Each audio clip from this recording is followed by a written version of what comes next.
We've seen horror in Paris, mass bloodshed in Brussels. Terror chiefs across Europe warn there will be more.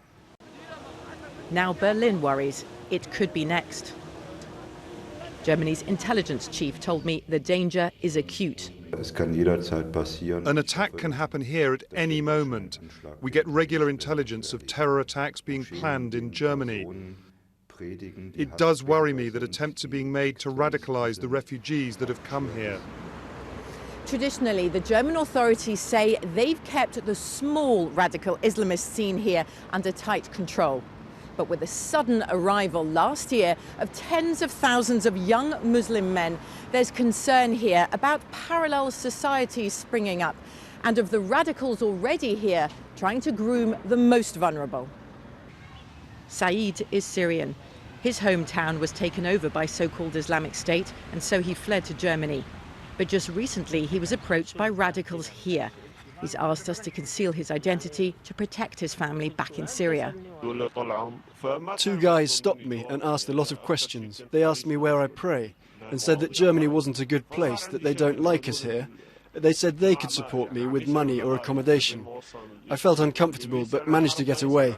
I know this behaviour from back home. The idea is to brainwash the young. They're always looking for people like me. Germany has already had a number of small-scale attacks and narrow escapes, such as this night in November. The German Chancellor Angela Merkel was about to arrive at the packed Hanover football stadium before it was evacuated on concrete intelligence of a terrorist attack, according to police.